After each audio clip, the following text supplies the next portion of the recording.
Halo teman-teman Interisti dimanapun kalian berada.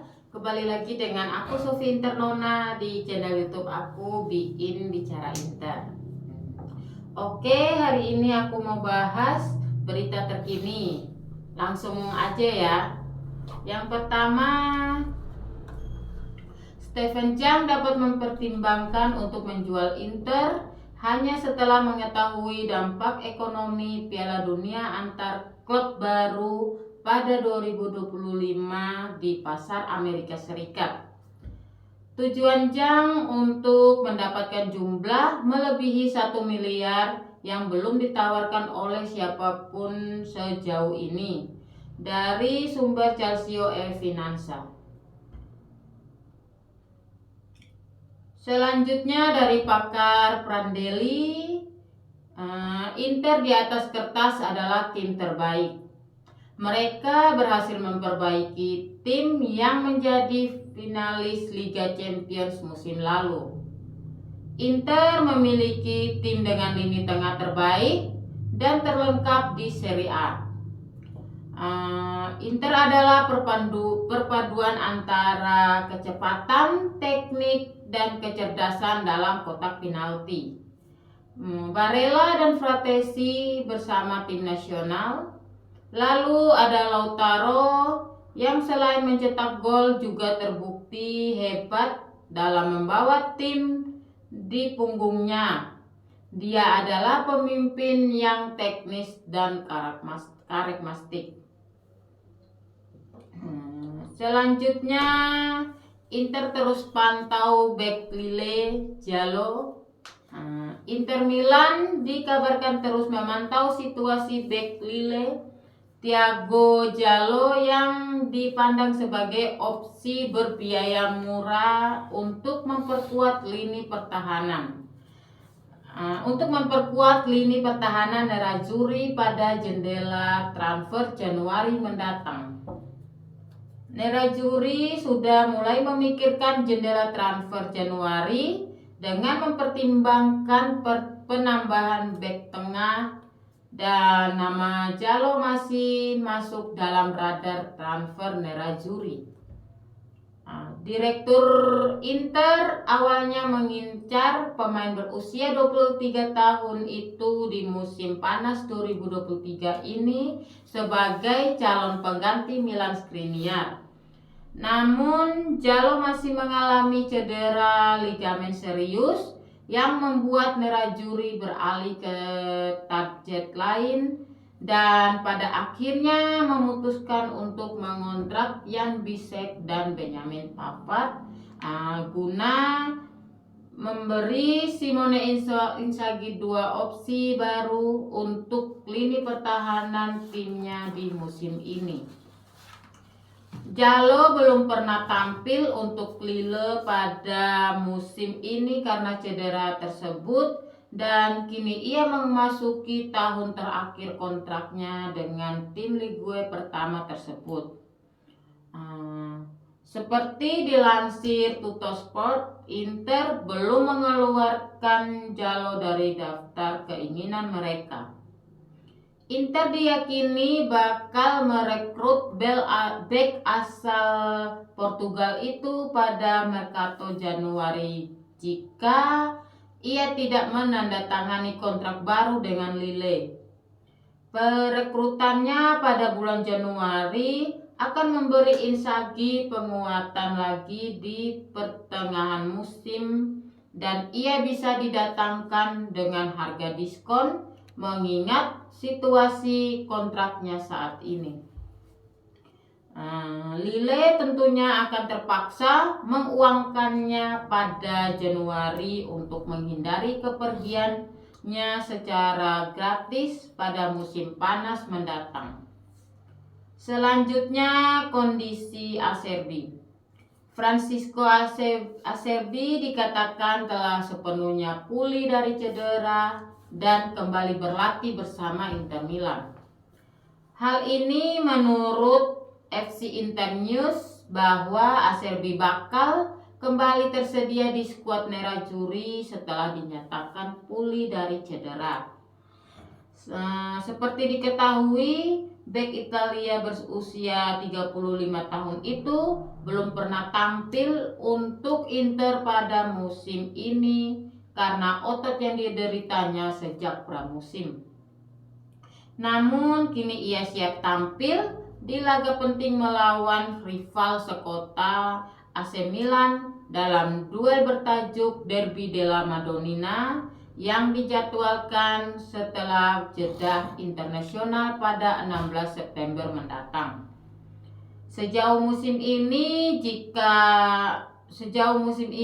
sejak absennya Acerbi, Inzaghi selalu memainkan Stefan De Vrij sebagai starter di lini pertahanan. Jadi menarik untuk dilihat apakah Acerbi akan kembali mengambil tempatnya dari De Vrij di jantung pertahanan Inter. Selain itu, pemain lainnya Stefano Sensi juga telah kembali berlatih bersama Inter setelah pulih dari cedera otot. Dengan mayoritas bintang top klub menjalani tugas internasional, maka pelatih nerazzurri Simone Inzaghi hanya memiliki beberapa pemain yang bisa dia latih. Adapun pemain lainnya yang mengikuti sesi latihan hari Jumat kemarin termasuk Carlos Augusto, Henrik Mkhitaryan, Emil Audero, Jan Bisek, dan Davy Klaassen. Selanjutnya, Ultras Inter akhirnya mau berdamai dengan Cuadrado. Ultras Inter Milan akhirnya bersedia memberikan dukungan penuh kepada Juan Cuadrado sebagai berkat kapten klub Lautaro Martinez yang melakukan upaya dalam menyelesaikan perselisihan melalui konsiliasi. Menurut La Gazzetta dello Sport via FC Internews, perkembangan positif tersebut terjadi menyusul pertemuan antara Cuadrado dan fans klub pada pekan lalu. Seperti yang dijelaskan sumber tersebut, Curva Nord sebelumnya menolak transfer pemain asal Kolombia itu. Ratusan ultras Inter bahkan berkumpul di sekitar markas klub untuk memprotes transfer tersebut. Hal ini sempat menunda pengumuman resmi. Hal ini tak lepas dari masa lalunya di Juventus yang dinilai kerap membuat ulah dan provokasi di setiap laga melawan Inter.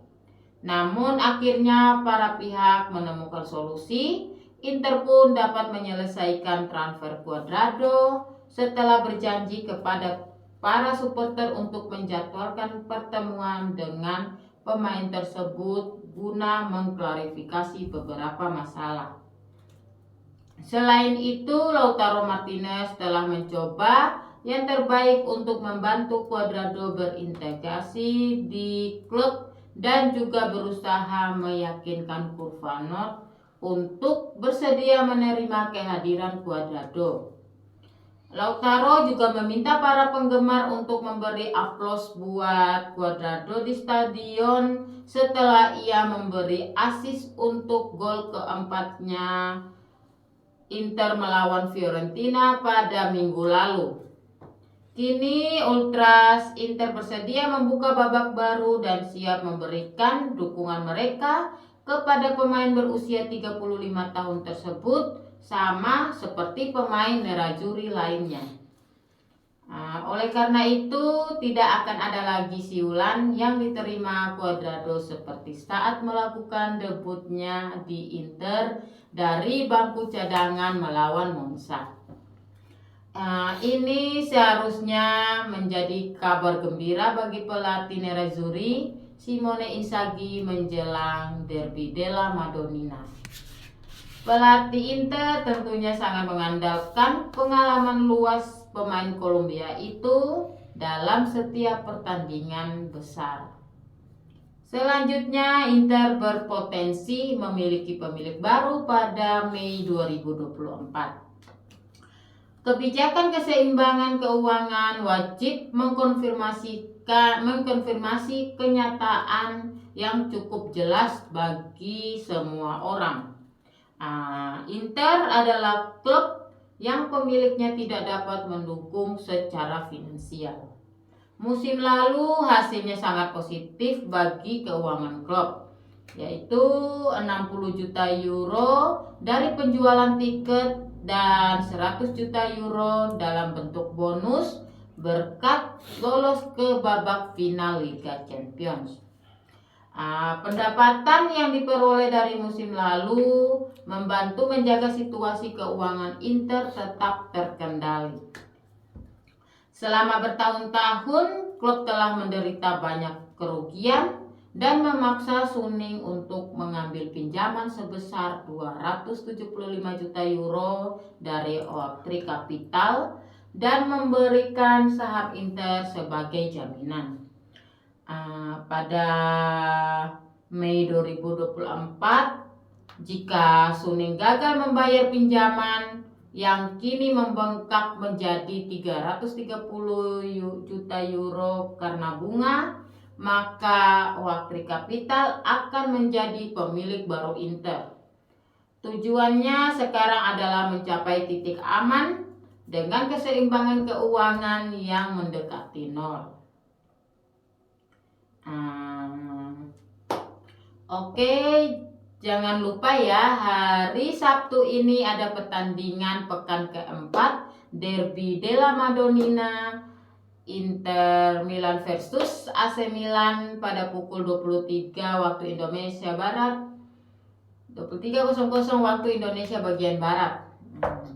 Mudah-mudahan Inter bisa menang dan melanjutkan tren positifnya ya. Oke, sekian dulu konten dari aku. Jangan lupa di subscribe, like, share, and comment.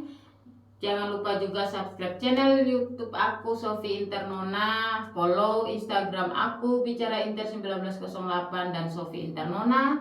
Follow juga TikTok aku Bicara Inter dan Sophie Internona. Dadah, Forza Inter, sempre.